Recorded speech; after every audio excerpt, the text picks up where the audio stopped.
Hello. So what I'm going to do in this video alongside you is explore using ChatGPT, which I'm sure many of you have heard of.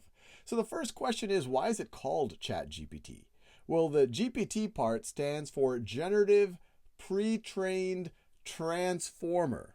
And I guarantee you that it wasn't some big branding exercise to say what would be the most easy thing for people to remember. It really is just a description of the underlying technology, of the AI technology it's based on, and it just kind of stuck. And the company that makes it, OpenAI, I think, just stuck with it. Now, the other thing I want to point out is there's a difference between the applications using the AI and then the AI models, the generative AI models themselves. ChatGPT is an application, and you can see in my account, I can pick different models to use. So I could use GPT 3.5, which is the version if someone were to just start using ChatGPT for free, they'll get access to, and that's the version that was first launched, although I think they've improved on it since then. And then there is the more advanced version, which is based off of the GPT-4 model, which is much more complex, uses a lot more computation, and you have to pay money in order to get access to that. But we'll take a look at that in a second. But let me just go with essentially the free version. And the chat part's a little bit more obvious. You can chat with it. So for example, I could say, what does GPT stand for? And so we could do the types of things that you might have before done with, say, a Google or a Bing search. So it says GPT stands for Generative Pre-trained Transformer. It's a type of artificial intelligence model developed by OpenAI, specifically designed for natural language processing tasks such as language generation, translation, question answering, and more. Okay, and I would guess that if you did a web search, you could probably find some text like that. Well, that might be kind of interesting. But what if we don't really understand what it's talking about? What do they mean by natural language processing or language generation? They say, can you explain it like you would to a 5-year-old? Of course, imagine GPT like a super smart robot that loves to talk and write. GPT stands for, and it tells us again, but we can just call it GPT for short. Now, this robot has learned a lot about how people talk and write by reading tons and tons of books, articles, and conversations. It's kind of like when you learn new words and sentences by listening to your parents, teachers, and friends. Once it's learned all this stuff, you can ask it questions or tell it to write something, and it'll use all that learning to come up with answers or write stories. It's like having a really clever friend who knows a lot about words and language. So that's pretty cool. Maybe someone, if you did a web search, would have written a simpler explanation. Maybe they wouldn't. And now it was just in a matter of a split second able to make something more at our level. Can you write that in Gen Z slang?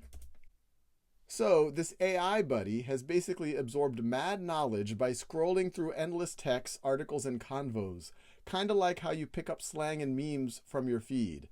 Once it's soaked up all that juice, you can hit it up with questions or ask it to drop some bars, and it'll spit out answers or write stories like a pro. It's like having that one friend who's always on point with the words and lingo. That's interesting. Can you write a poem in the style of Dr.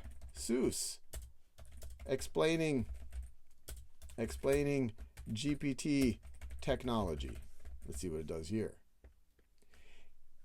Let me scroll up a little bit. In the world of words where stories roam, there's a tech that's truly in its own zone. It's called GPT, a linguistic king with a knack for language. It can surely sing. Generative Pre-trained Transformer, you see, is what GPT stands for, as clever as it can be. So I could go on and on. Now, we could try these same things with GPT-4.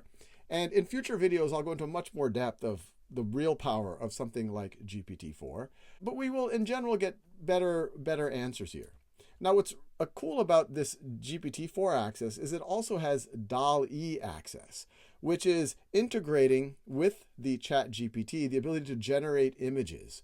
So, for example, I could say, can you create an image of a horse made out of bananas? Now, let's see what it generates. As you can tell, I don't plan a lot for this stuff. Oh, look at that. That's beautiful. So I sped up how long it took, but it really didn't take that long. It took about, I would guess, about 5 to 10 seconds for it to come out. But that's a nice looking horse made out of bananas. It says, here's the image of a horse made entirely out of bananas. I hope you find this creative interpretation to your liking. Actually, can we make this in the style of Van Gogh? Let's see what it does now. Look at that. That's a nice looking banana horse. I think I would put that up on my wall, maybe. I don't think my wife would let me. But that's pretty darn impressive. And I'm just really scratching the surface here. But this is for you to get a sense of what these generative AI tools are capable of. And they are really getting better every day.